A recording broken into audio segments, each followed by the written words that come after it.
Amén, hermanos. Y puestos en pie, hermanos, no se sienten todavía.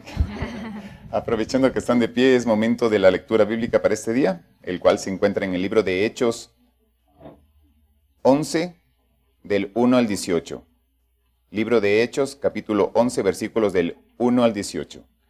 Y la palabra del Señor dice así. Oyeron los apóstoles y los hermanos que estaban en Judea, que también los gentiles habían recibido la palabra de Dios. Por eso, cuando Pedro subía a Jerusalén, discutían con él los que eran de la circuncisión, diciendo, ¿por qué has entrado en casa de hombres incircuncisos y has comido con ellos? Entonces comenzó Pedro a contarles de forma ordenada lo sucedido, diciendo, estaba yo en la ciudad de Jope orando, y tuve un éxtasis, una visión algo semejante a un gran lienzo, suspendido por las 4 puntas, que bajaba del cielo y llegaba hasta mí. Cuando fijé los ojos en él, consideré y vi cuadrúpedos terrestres, fieras, reptiles y aves del cielo, y una voz que me decía, levántate, Pedro, mata y come. Yo dije, Señor, no, porque ninguna cosa común o impura entró jamás en mi boca. Entonces la voz me respondió del cielo por segunda vez, lo que Dios limpió, no lo llames tú común. Esto se repitió 3 veces, y volvió todo a ser llevado arriba al cielo. En aquel instante llegaron 3 hombres a casa donde yo estaba, enviados a mí desde Cesarea. Y el Espíritu me dijo que fuera con ellos sin dudar. Fueron también conmigo estos 6 hermanos, y entramos en casa de un hombre, quien nos contó cómo había visto en su casa un ángel que puesto en pie le dijo, envía hombres a Jope y haz venir a Simón, el que tiene por sobrenombre Pedro. Él te hablará palabra por las cuales serás salvo tú y toda tu casa. Cuando comencé a hablar, cayó el Espíritu Santo sobre ellos, como también sobre nosotros al principio. Entonces me acordé de lo dicho por el Señor cuando dijo, Juan ciertamente bautizó en agua, pero vosotros seréis bautizados con el Espíritu Santo. Si Dios, pues, les concedió también el mismo don que a nosotros, que hemos creído en el Señor Jesucristo, ¿quién era yo para que pudiera estorbar a Dios? Entonces, oídas estas cosas, callaron y glorificaron a Dios diciendo, de manera que también a los gentiles ha dado Dios arrepentimiento para vida. Oremos, hermanos. Dios Padre Celestial, Padre bendito, gracias por permitirnos leer nuevamente la porción de tu santa palabra. Te pedimos en esta mañana en especial que bendigas la vida de nuestro hermano Pablo Urgilés, para que a través de él el Espíritu Santo llene nuestros corazones y podamos entender tu santa palabra de mejor manera. Te pedimos que conduzcas este culto y te lo dejamos para tu honra y gloria. Te pedimos esto en el bendito nombre de tu Hijo amado Jesús. Amén. Amén. Y amén. Gracias.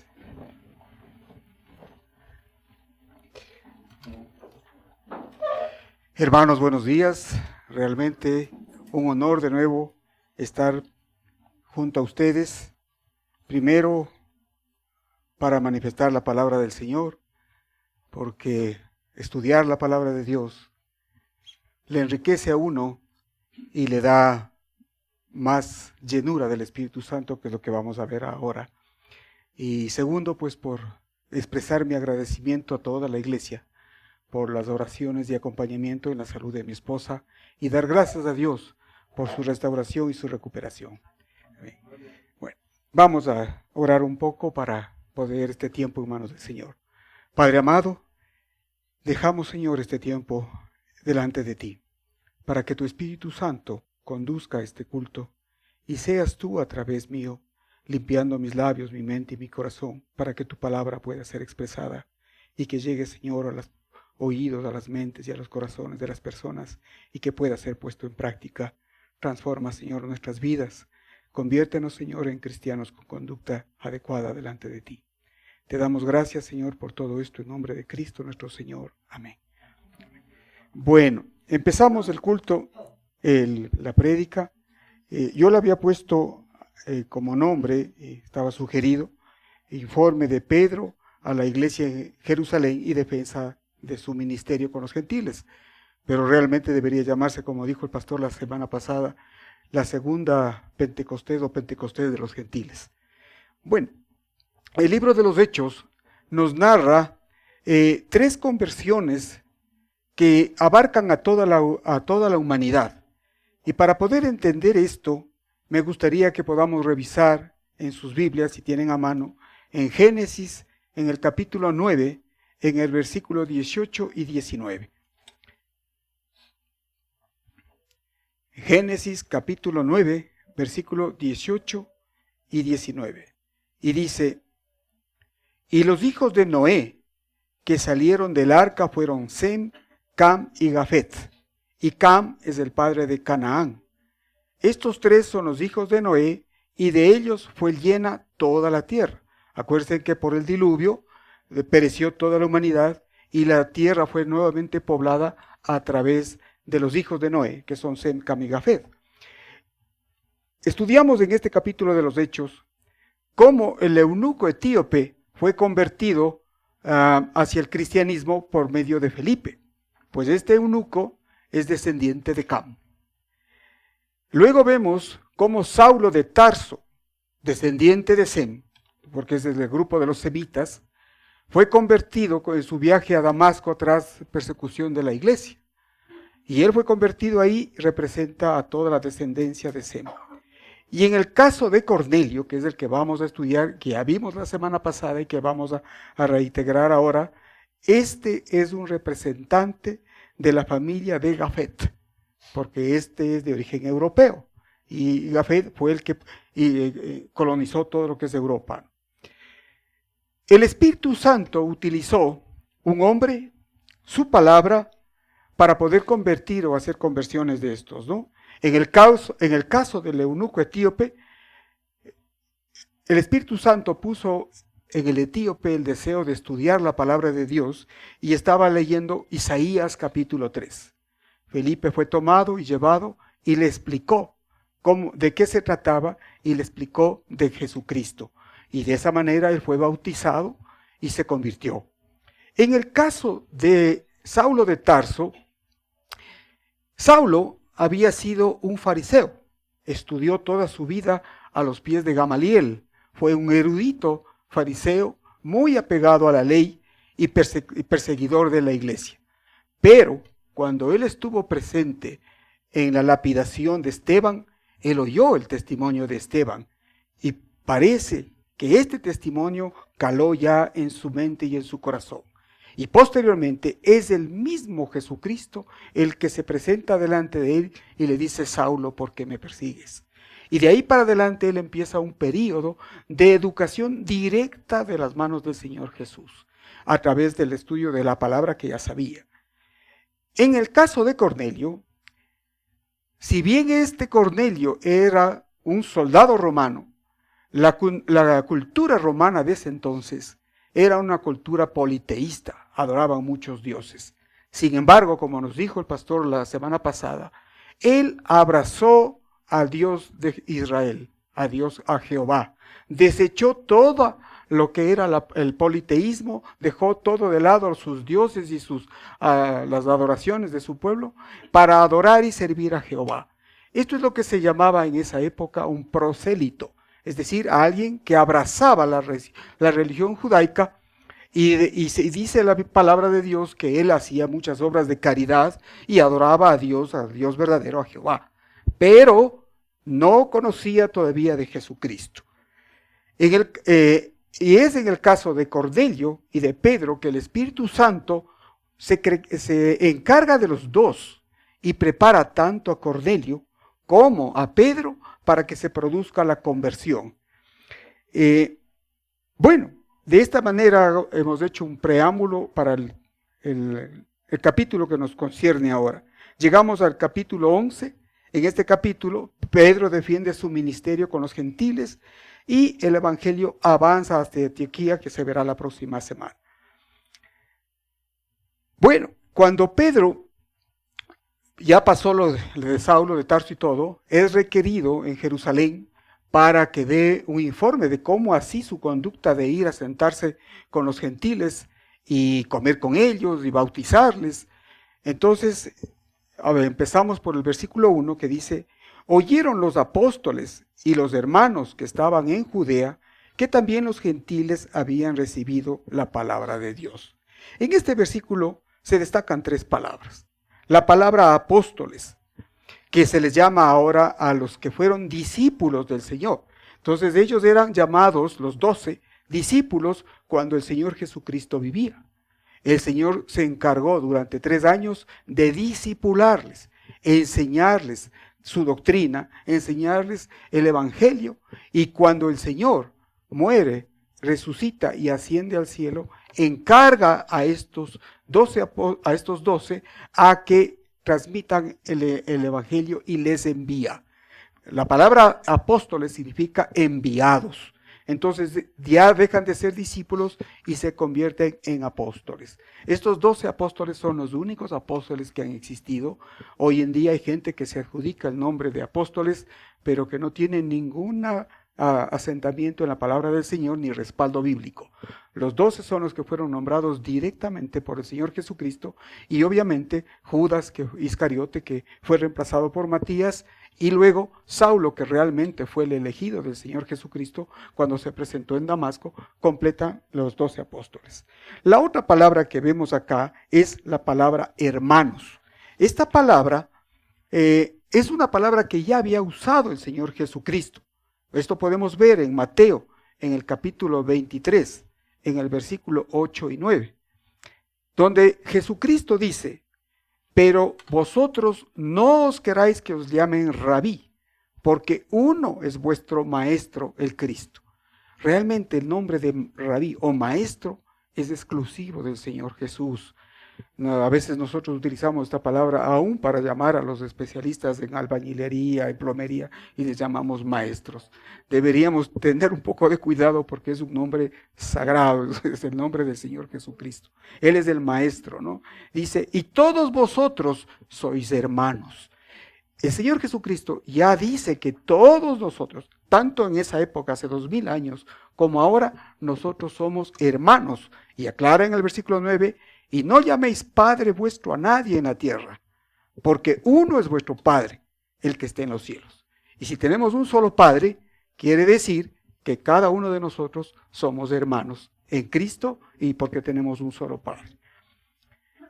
En Lucas, en el capítulo 8, 21, Jesucristo también, cuando es confrontado por los que estaban ahí, le dicen: Señor, tu madre y tus hermanos están aquí. Él les contesta y les dice, mi madre y mis hermanos son los que oyen la palabra de Dios y la hacen.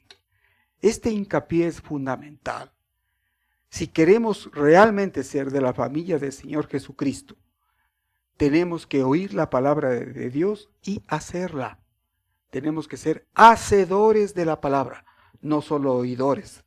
No debemos calentar los bancos nada más, sino que tenemos que dar un testimonio de vida en todo lo que nos rodea, nuestra familia, nuestro sitio de trabajo, nuestra vecindad. Y por eso es que el Señor dice, id y prediquen esta palabra ¿en dónde? En Judea, Jerusalén, Samaria y el resto de la tierra. Nuestra Judea es la familia, la Jerusalén es la familia extendida, Samaria es del sitio de trabajo y el resto de la tierra pues cae de cajón. Y él también utiliza el término gentiles. Este término se utilizado por los judíos, responde o quiere decir a los pueblos que no eran judíos. Entonces ellos decían pues que ellos eran el pueblo escogido de Dios y el resto son gentiles, gente sin Dios y gente sin Dios, sin ni la ley. Siendo los judíos el pueblo escogido de Dios, ellos fueron separados del resto de los pueblos a través de las enseñanzas que tuvo Abraham y toda su descendencia. Ellos recibieron leyes, estatutos, la ley de Moisés, recibieron todo este conjunto de normas que hizo que este pueblo sea diferente al de las otras naciones. Pero ellos malinterpretaron esta decisión del Señor Jesucristo, de nuestro Padre, de Jehová, y desecharon a los gentiles. Incluso llamaban con términos peyorativos a los gentiles, les denominaban como perros o infieles, gente que no merecía. Incluso hay según la tradición judía, decía que habían hecho los gentiles con el fuego del infierno, decían ellos, ¿no? Y obviaron ellos lo que ya el Antiguo Testamento decía en respecto a los gentiles. Esto podemos ver, por ejemplo, en Génesis, en el capítulo 12, en el versículo 3. Cuando el Señor le dice a Abraham, bendeciré a los que te bendijeren, y a los que te maldijeren, maldeciré, y serán benditas en ti todas las familias de la tierra. Es decir, la bendición que recibió el pueblo israelita no era solo para ellos, sino para todas las naciones. Por ejemplo, vemos en Isaías, en el capítulo 49, versículo 6, que le dice el Señor a Isaías, poco es para mí que tú seas mi siervo para levantar las tribus de Jacob y para que restaures el remanente de Israel. También te di por luz de las naciones, para que seas mi salvación hasta lo postrero de la tierra. Esta tendencia de los judíos de menospreciar a los gentiles también fue transmitida hacia los judíos cristianos, es decir, aquellos judíos que conocieron a Jesucristo, aceptaron a Él como Mesías y se convierten en la iglesia primitiva. Ellos también tenían su recelo con respecto a los gentiles y obligaban a que si un gentil se convertía al cristianismo, tenía que ser circuncidado. Y esto los apóstoles lo respetaron parcialmente. ¿Se acuerdan ustedes cuando Pablo hizo circuncidar a Timoteo, cuando él aceptó a Jesucristo como su Señor y Salvador? Porque obviamente Timoteo era descendiente de su madre judía y su padre que era griego. Pero luego se opuso a que Tito fuera circuncidado porque este era descendiente griego entero. Entonces, había siempre una tendencia en la iglesia primitiva para que la persona gentil primero abrace la religión judía y luego sea bautizado como cristiano. Y esto afectó no solamente a los judíos cristianos, sino aún los apóstoles.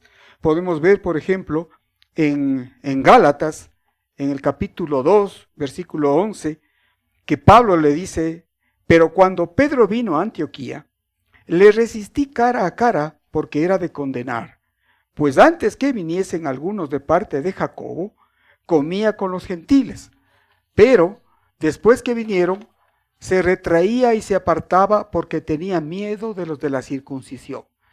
El término de los de la circuncisión se refiere a los judíos cristianos que querían que la religión judaica prevalezca y sea difundida y que sea abrazada por todos los gentiles.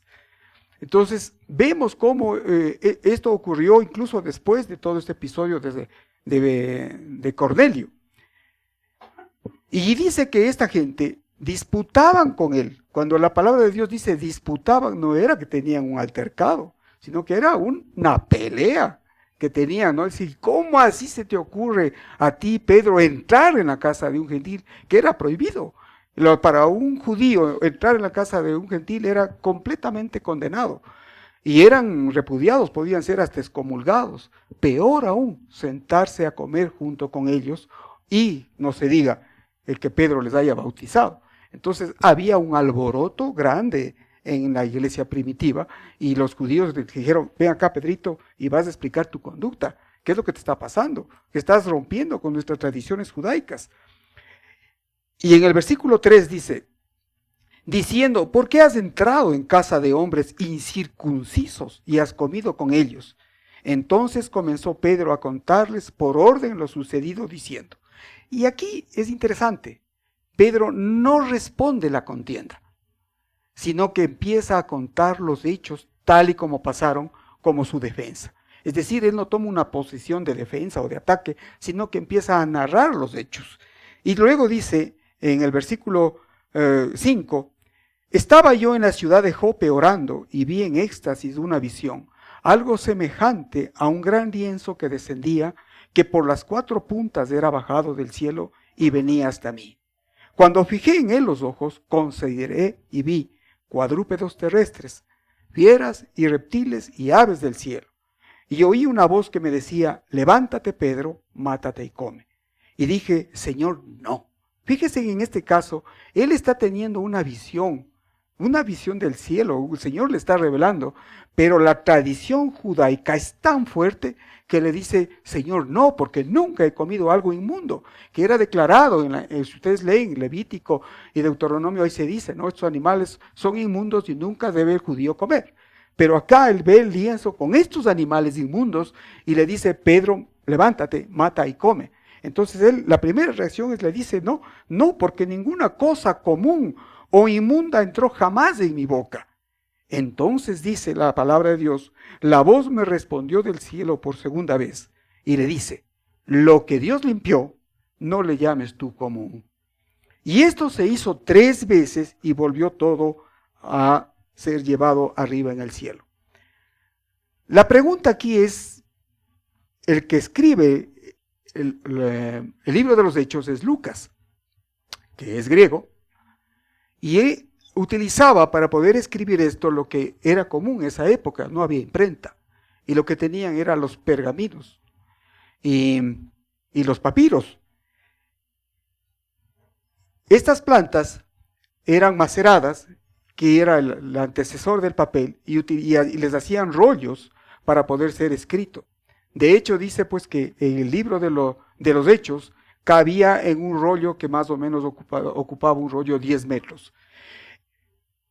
Lucas podía haber escrito infinidad de historias y cosas del Señor, sin embargo, escribe 2 veces el mismo episodio de Pedro con Cornelio, tanto en el capítulo 10 como en el capítulo 11, dando a entender la importancia que tenía este asunto. Por eso yo llamo el Pentecostés de los gentiles, porque es algo fundamental para la iglesia. Y si ustedes leen parte de Hechos y Efesios, dice que de los 2 pueblos hizo uno. Tanto los judíos como los gentiles ya no eran ni uno más que el otro, sino iguales. Y todos estaban siendo considerados como hijos de Dios, hermanos de Cristo, por Cristo y su Espíritu Santo.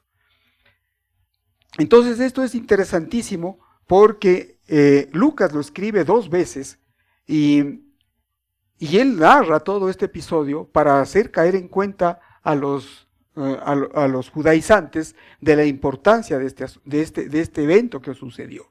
En el versículo 11 dice, y he aquí que llegaron 3 hombres a la casa donde yo estaba, enviados a mí desde Cesarea.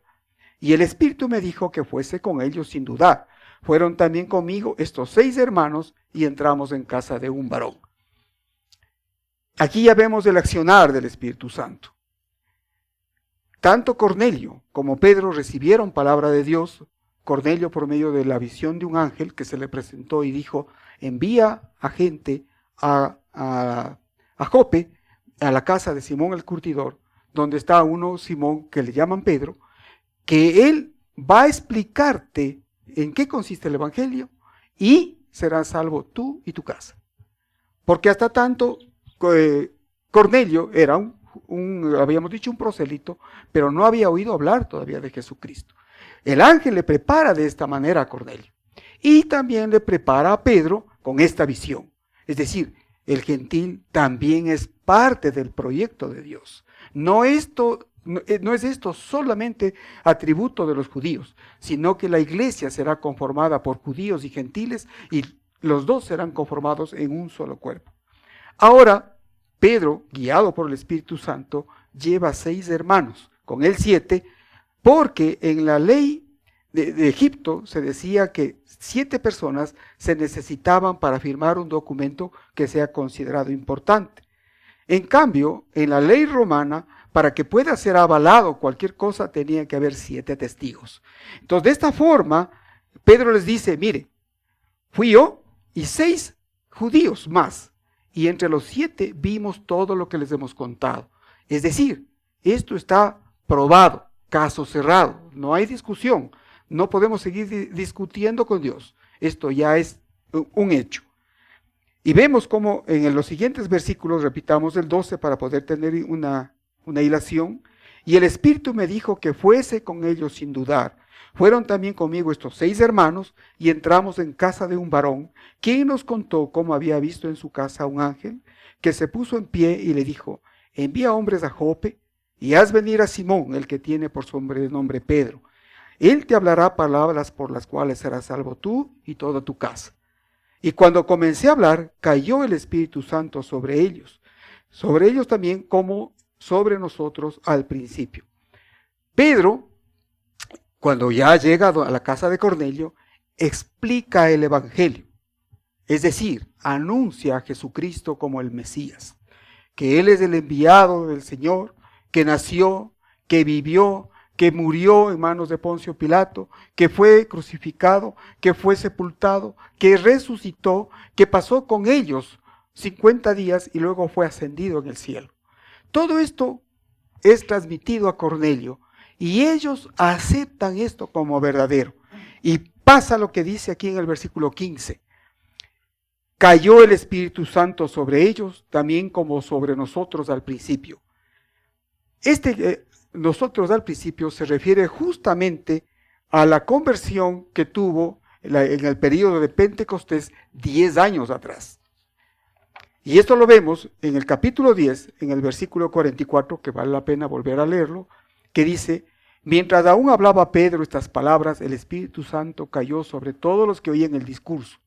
Y los fieles de la circuncisión que habían venido con Pedro, es decir, estos 6 hermanos, se quedaron atónitos de que también sobre los gentiles se derramase el don del Espíritu Santo, porque los oían que hablaban en lenguas y que magnificaban a Dios. Y aquí radica el problema. Obviamente, el bautizo del Espíritu Santo es una manifestación que se expresa por el hablar en lenguas. Pero, ¿qué tipo de lenguas? ¿Qué lenguas hablaron los apóstoles cuando ocurrió Pentecostés? Cuando vino el Espíritu Santo. Pedro salió y empezó a predicar delante de más de 5,000 gentes de diferentes regiones, de todas las regiones que habían venido para la Pascua. Y cada uno, dice la palabra de Dios, le oía en su idioma.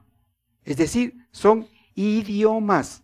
Lenguas, cuando se habla de lenguas, se habla lenguas terrestres.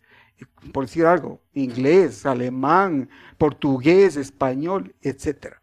Una cosa que a mí siempre me ha llamado la atención es, en sus 3 viajes misioneros que hizo Pablo, él pasó por Asia, por Europa, por todos los lados, en donde había una infinidad de pueblos con sus propios dialectos, con sus propios idiomas. Y recuerden que Pablo decía que yo soy el que más lenguas te poseo. Y él predicaba sin sin intérprete. En cada sitio donde él llegaba, él hablaba y se hacía entender. Entraba a las sinagogas y cuando aún hacía las carpas en Atenas, él hacía y predicaba y anunciaba el evangelio, las buenas nuevas. ¿En qué idioma? En el idioma vernáculo de cada pueblo. Entonces esto es una cosa que uno le debe poner a meditar en esto, ¿no? Y en el versículo 16 dice Pedro: entonces me acordé de lo dicho por el Señor, cuando dijo: Juan ciertamente bautizó en agua, mas vosotros seréis bautizados con el Espíritu Santo. Bautizados con el Espíritu Santo. Esta oración se encuentra en 7 oportunidades en el Nuevo Testamento. Y solo para mencionar algunas, podemos revisar Mateo, el capítulo 3, versículo 11, que dice: yo a la verdad os bautizo en agua, decía Juan Bautista, ¿no?, para arrepentimiento, pero el que viene tras mí, cuyo calzado yo no soy digno de llevar, es más poderoso que yo. Él os bautizará en Espíritu Santo y fuego. Lo mismo repiten los 4 evangelios: Marcos 1:8, Lucas 3:16. Juan 1:33 dice: y yo no le conocía, pero el que me envió a bautizar con agua, aquel me dijo: sobre quien veas descender el Espíritu y que permanece sobre él, ese es el que bautiza con el Espíritu Santo, refiriéndose al bautismo del Señor Jesucristo en el Jordán. Es decir, cuando Juan bautizaba al Señor Jesús, él vio que descendía el Espíritu Santo en forma de paloma y el Padre decía desde los cielos: este es mi Hijo amado en quien tengo complacencia. Él es el que bautiza en el Espíritu Santo. Es el Señor Jesucristo. Y en la primera de Corintios, capítulo 12, 13 dice: porque por un solo Espíritu fuimos todos bautizados en un cuerpo. Pregunto, hermanos, ¿quiénes son bautizados en el Espíritu Santo? Repito, porque por un solo Espíritu fuimos todos bautizados en un cuerpo, sean judíos o griegos, sean esclavos o libres, y a todos se nos dio a beber de un mismo Espíritu. El momento en que nosotros recibimos a Jesucristo como nuestro Señor y Salvador, en ese momento el Espíritu Santo nos bautiza con su Espíritu.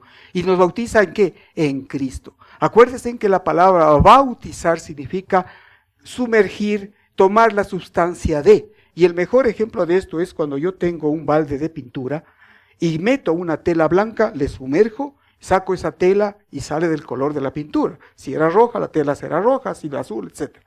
Eso es el bautizo. El Espíritu Santo coge y me hunde en Cristo. Y yo salgo en Cristo, con Cristo y para Cristo. Amén, amén, amén.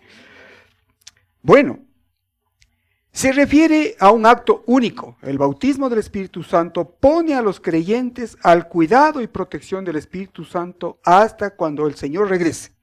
El bautizo del Espíritu Santo se puede definir como la obra mediante la cual el Espíritu de Dios coloca al creyente al momento de la salvación en unión con Cristo y en unión con los creyentes en el cuerpo de Cristo. Se formó la iglesia. ¿Quién es la cabeza? Cristo. ¿Saben qué es interesantísimo cómo se hacían las casas en ese entonces? Se hacían excavando una cueva, en una cueva donde hay una piedra dura. Entonces dice que excavaban y utilizaban esa piedra no solamente como piedra angular, sino como una cosa levantada que hacía de soporte a toda la cueva. Y entonces esa piedra era de soporte para que pueda ser construida la casa, excavada. Y una donde podemos ver esto es en una ciudad, me parece que se llama Perea, que es excavada en piedra, ¿no? Sí, Petra, exacto. Entonces, eso es el ejemplo de cómo hacían. Entonces, Jesucristo no solamente es la piedra de angular, sino es piedra, columna y soporte donde se construye la iglesia. ¿Y dónde está esa piedra angular? En los cielos. Dice que está sentado a la derecha del Padre.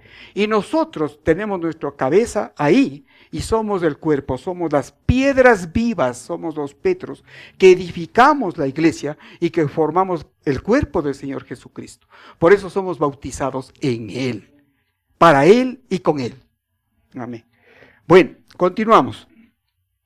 En Romanos 6:3 dice, ¿no sabéis que todos los que hemos sido bautizados en Cristo Jesús, hemos sido bautizados en su muerte? Porque somos sepultados juntamente con Él para muerte por el bautismo, a fin de que como Cristo resucitó de los muertos por la gloria del Padre, así también nosotros andemos en vida nueva. Y aquí viene el milagro. Cuando yo recibo a Jesucristo como mi Señor y Salvador, me pongo en la cruz con Él. El hombre viejo es sepultado para ya no estar al servicio del pecado, para ya no depender de la ley, porque la ley lo único que hace es mostrarme cuán pecador soy yo. Porque si la ley dice, no matarás, no robarás, no desearás la mujer de tu prójimo, no harás esto, otro, es un espejo que indica todo lo malo que yo soy. Pero yo no puedo corregir mis defectos de la cara borrando en el espejo. Es necesario que sea cambiado. Esa persona tiene que morir. Ese hombre viejo tiene que ser sepultado. Por eso, cuando yo recibo a Cristo como mi Señor y Salvador, soy sepultado con Él. Y al tercer día, cuando el Señor resucita, yo resucito en Él, siendo una nueva criatura, creada para buenas obras. Esto podemos ver en Efesios 2:8, del 8 al 10, donde dice que somos creados en Cristo para buenas obras. Las buenas obras, hermanos, no dan salvación. Las buenas obras es el fruto de la persona que ya es salva. La persona que ya es salva es como el árbol plantado junto a aguas que donde recibe savia permanentemente. Ese árbol en donde yo estoy es Cristo. Y las raíces de Cristo chupan esa agua de vida que es el Espíritu Santo. Y esa savia sube por el árbol y hace que el árbol produzca fruto. Esas son las obras. Entonces, un árbol bien cimentado en Cristo produce fruto. De lo contrario, no puede haber fruto. Porque yo no puedo decir que el Señor me dé el bautizo del Espíritu Santo cuando mi vida sigue estando en pecado. Jamás podré tener algo que cambie mi vida. Y les voy a enseñar algo que le había pedido al hermano Paul que prepare, que es esto. Mi vida, antes de conocer a Cristo, está lleno de pecado. La palabra dice en Efesios, muertos en delitos y pecados. Esa era mi vida. Pero cuando yo recibo a Jesucristo, el Señor envía su Espíritu Santo y yo recibo la palabra de Dios. No se ha ido mi naturaleza pecaminosa. Sigo teniendo. Pero ahora tengo también el Espíritu Santo. Y tengo dos naturalezas. Y depende de aquí en adelante para que yo cambie esta forma de ser. ¿Cómo?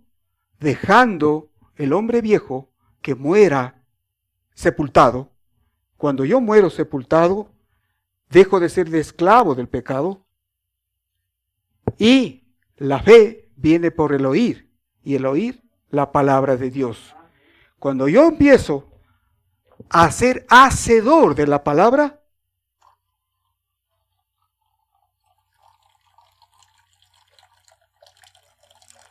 el hombre viejo muere y yo soy lleno del Espíritu Santo. ¿Qué significa esto? Que yo no puedo tener una conducta pecaminosa de vida y hablar en lenguas. Y esto hemos visto. Ha habido muchas personas que teniendo conducta pecaminosa suben al púlpito y hablan en lenguas. Hay que tener mucho cuidado. Vuelvo y hago hincapié. El bautizo del Espíritu Santo es para todos, sin excepción. Y la llenura es para aquel que permite que el Espíritu Santo transforme su vida. Puede ser lento, puede ser rápido, dependiendo de mi sujeción a la palabra. El Espíritu Santo empezará a llenar mi vida y me moldeará y yo empezaré a caminar. Una niña se cae de la cama de la madrugada y se acerca la mamá y le pregunta, ¿Qué te pasó, mijita? Dice, me caí de la cama. ¿Y por qué? Es que me acosté muy al filo. Cuando yo recibo a Jesucristo y estoy un pie en el mundo y otro pie acá, va a caer, porque está acostado al filo. Tengo que andar en el medio del camino. Yo soy el camino, la verdad y la vida, dijo el Señor Jesucristo. Si no voy por la mitad del camino lleno del Espíritu Santo, haciendo la palabra de Dios, hermano, va a caer. Hermano, va a caer. Prevalezcan en la palabra de Dios, dice el Señor, y Satanás huirá de vosotros. Cuando yo vivo sirviendo a Dios, sirviendo para su propósito, el Espíritu Santo me ayudará a vivir en victoria. Y aunque pase por valle de muerte, el Señor me dará gozo y paz, porque Él es mi ayudador, Él es mi castillo fuerte. Y dice el versículo 5 de Romanos 6, porque si fuimos plantados juntamente con Él en la semejanza de su muerte, así también lo seremos en la resurrección, sabiendo esto, que nuestro viejo hombre fue crucificado juntamente con Él, para que el cuerpo del pecado sea destruido, a fin de que no sirvamos más al pecado. Como dice en Corintios, todos hemos sido bautizados en el Espíritu Santo. Y segundo, en ninguna parte de la Escritura se exhorta a los creyentes a ser bautizados con o en el Espíritu, o a buscar de alguna manera el bautismo con el Espíritu Santo. Lo que tenemos que buscar como cristianos es la llenura del Espíritu Santo. Y eso viene por convertirnos en hacedores de la palabra, como hemos dicho. En Efesios 4:5 dice, un Señor, una fe, un bautismo.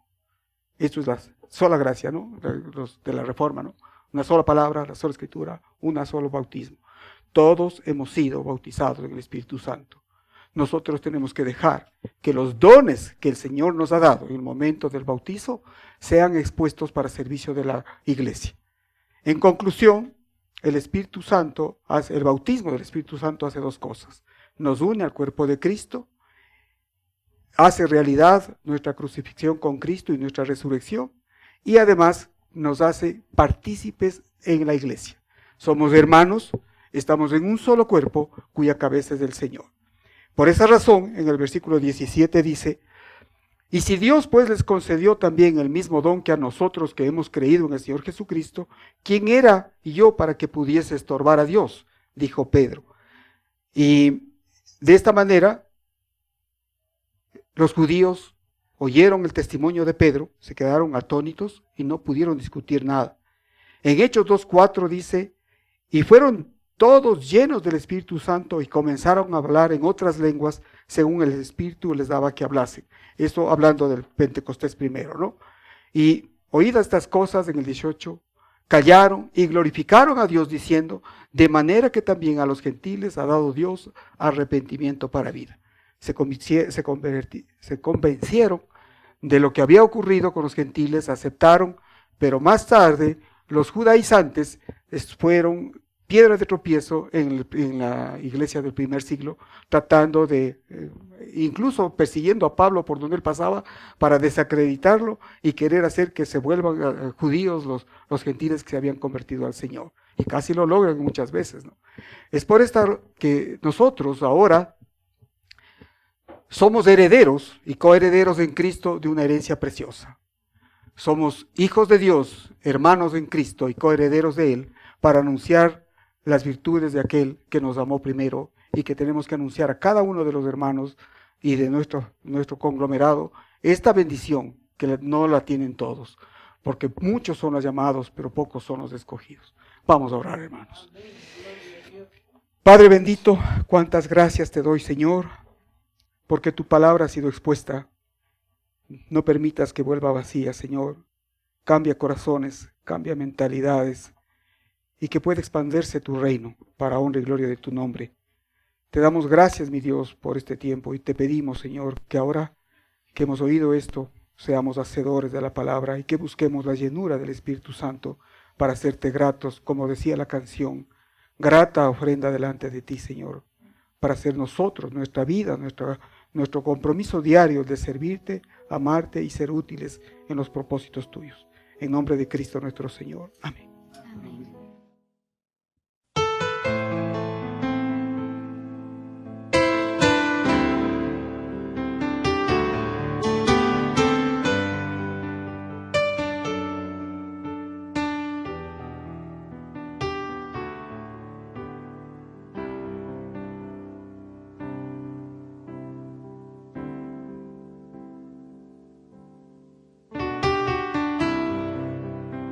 Jesús, mi fiel amigo,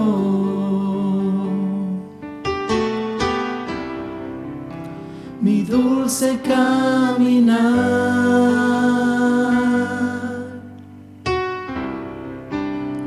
quédate conmigo, no quiero volver atrás,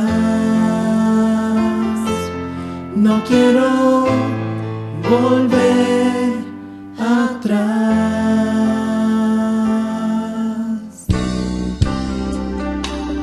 Llévame allá donde sé que habrá paz, donde tengo que callar para escucharte hablar, donde todo es realidad y el tiempo no existe más.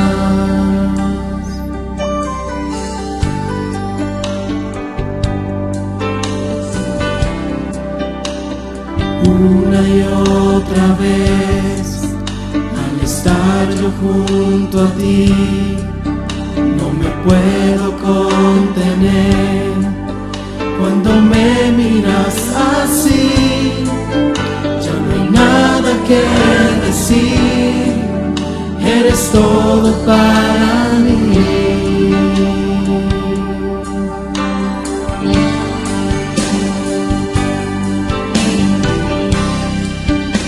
Jesús, mi fiel amigo,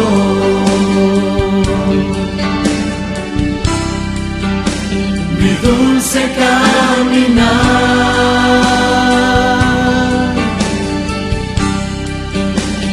quédate conmigo, no quiero volver atrás, no quiero volver atrás.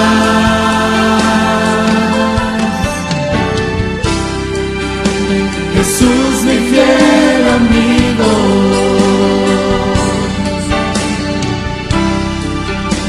mi dulce caminar,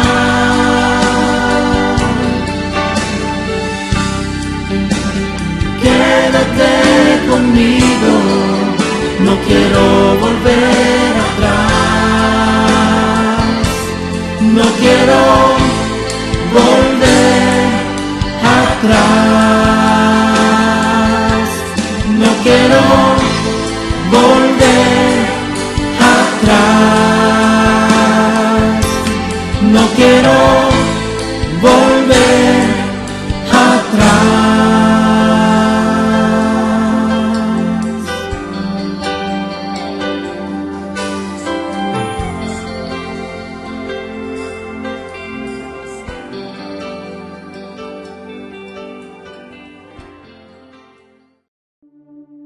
Gracias por participar en esta celebración desde tu hogar. Damos gracias a Dios por la oportunidad de escuchar su palabra. Recordemos siempre que como una sola iglesia nos mantenemos unidos en oración con cristianos alrededor del mundo. Nuestra actitud frente al mundo siempre será de constante alabanza y adoración a Jesucristo, con oraciones de súplica y agradecimiento. Bendiciones